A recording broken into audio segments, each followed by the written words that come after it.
Assalamualaikum warahmatullahi wabarakatuh. Kembali lagi bersama Cikgu Hazim di dalam Matematik SPM 2020. Okey. Jadi hari ini kita di dalam bab 6 iaitu ketaksamaan linear dalam dua pemboleh ubah. Jadi kita teruskan bab kita dengan lorekkan kawasan sepunya. Apa yang dimaksudkan dengan lorekkan kawasan sepunya ni? Kalau adik-adik dah mula belajar bab ini, akan ada satu subtopik yang di mana adik-adik kena memuaskan beberapa ketaksamaan yang diberikan. Okey, sebagai contoh kita ada di sini y kurang daripada x sama 3 dan x kurang daripada 2, tetapi di sini less than equal. So, apa kawasan yang sepunya? Okey, apa kawasan sepunya yang memenuhi kedua-dua ketaksamaan? Jadi di sini kita nak belajar apa yang dikatakan tentang kawasan sepunya ni. So, kedua-dua ketaksamaan ni akan ada satu region yang bertindih. So, bila region yang bertindih tu, kita panggil dia sebagai common region. Itu dalam bahasa Inggeris. Okey, kita panggil dia sebagai common region ataupun rantau sepunya. Ataupun kita panggil dia sebagai rantau sepunya di sini. Okey. Jadi ini yang kita nak belajar. So, dalam rantau sepunya ni kita akan ada maklumat-maklumat yang dikatakan tentang yang memenuhi kedua-dua ketaksamaan. Jadi cikgu akan tunjukkan ada dua cara untuk kita nak tahu. Okey, ada dua cara untuk kita nak tahu macam mana nak pastikan dia adalah rantau sepunya ataupun tidak, ataupun common ratio. Di dalam bahasa Inggeris ataupun dalam topik-topik matematik, kita selalu labelkan dia dengan simbol R besar. Okey, common region ataupun rantau sepunya. Jadi jom kita teruskan. Cara pertama, okey, cikgu tunjukkan cara pertama. Ini kita ada satu contoh. Alright. Ada berapa ketaksamaan? Kita ada 1, 2, 3 dan 4. Okay, kita ada 4 ketaksamaan. Jadi macam mana kita nak buat kalau ada 4 ketaksamaan ni? Jadi cara pertama cikgu adalah kenal pasti persamaan dahulu. Alright, itu nombor 1. Kena kenal pasti apa persamaan yang kita ada. So kita kat sini kita ada 4. Okay, y kurang daripada negatif 1x tambah 6. Ini persamaan dia. Dan kita ada y kurang daripada x, and x kurang daripada 6, dan y lebih daripada 0. So kita maksud kenal pasti tu, kita kena kenal pasti di mana keberadaannya di dalam graf. Itu maksud cikgu. So kita tahu yang ni y negatif 1/2x tambah 6, kita tahu dia ada kat sini. Okey, dah settle. Okey, kita tahu dia ada kat situ. Y sama dengan x, kita tahu dia ada kat sini. And then y sama dengan 6, kita pun tahu dia kat sini. Dan y sama dengan 0. Dekat mana y sama dengan 0? Y sama dengan 0 akan berada di line sini. Okey, so kita tahu dahulu apa persamaan dia.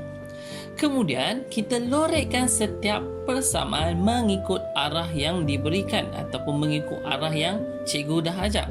So kat sini cikgu tunjuk mengikut warna Okey, cikgu mengikut warna. So pertama sekali kita ada y kurang. Okey, y kurang. So kalau persamaan ni menunjukkan kurang, ingat kalau kurang menunjukkan arah ke bawah. Jadi cikgu lorekkan ke bawah macam ni. Alright, cikgu lorekkan ke bawah macam ni. Alright, kemudian seterusnya kita buat color lain pula.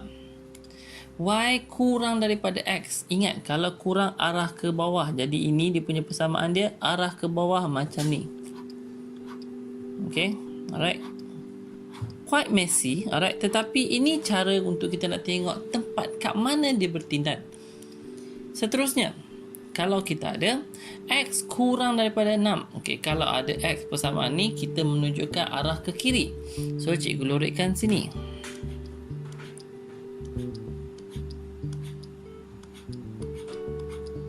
Okey. Dan seterusnya, y lebih daripada 0. Okey, y lebih daripada 0 menunjukkan garisan. Okey, cikgu tunjuk dia color kuning. Okey, ataupun cikgu tunjuk color hitam. Y lebih daripada 0 menunjukkan arah ke atas. Jadi line nya macam ni.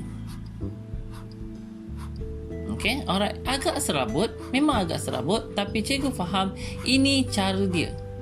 So daripada sini, kad mana yang semua bertindan, okay, yang mana yang paling serabut, okay, yang mana yang paling serabut, itu yang cikgu nak tanya. So kita boleh tengok yang paling serabut di dalam kesemua-semua ni, ini yang paling serabut. Sebab apa? Ini bertindan ke semua benda. Okay, kesemua 4 ketaksamaan ini bertindan. Okay, so ini kita panggil dia sebagai rantau sepunya. Sebab itu dalam step cikgu cakap lorikkan setiap persamaan mengikut arah dan tandakan kawasan bertindan. So kita tandakan kawasan bertindan di sini dan kita labelnya sebagai value of R.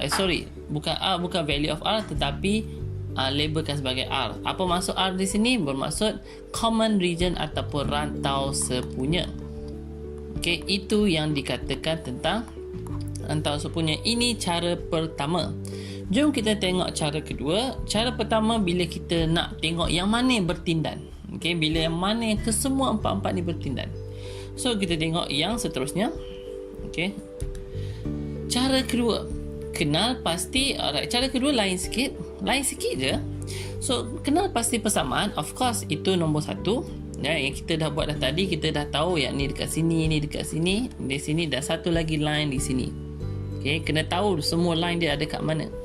Lorikkan arah berlawanan. Ini lain sedikit. Okay, kenapa lorikkan arah berlawanan? Jom kita tengok satu-satu.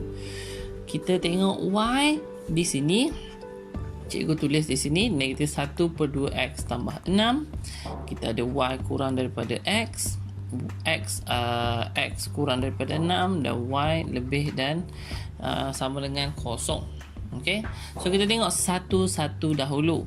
Okay, kita lorikkan arah berlawanan. Y dia kurang, tetapi kurang sepatutnya menunjuk ke arah ke bawah, tapi berlawanan dia kita lorikkan ke atas. Okay, lorikkan dia arah ke atas. Okay, tak apa, memang quite lain daripada apa yang cikgu ajar dan lain daripada apa yang kita saya dah tunjuk sebelum ni. Tak apa, kita dah lorikkan, dah settle.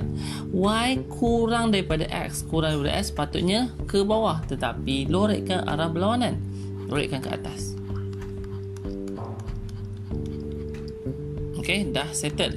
Alright, kemudian X kurang daripada 6. Tapi kalau X kurang daripada 6, berlawanan, kita lorikkan ke sini. Lorikkan ke sini. Dan yang terakhir kita ada, ini pun dah settle. Yang terakhir kita ada Y lebih daripada kosong, lebih menunjukkan ke atas, tetapi kita lorikkan ke bawah, terbalikkan dia. So dalam step ni kita lorikkan berlawanan dan kita tandakan kawasan yang kosong. Kawasan kosong itulah dikatakan sebagai common region.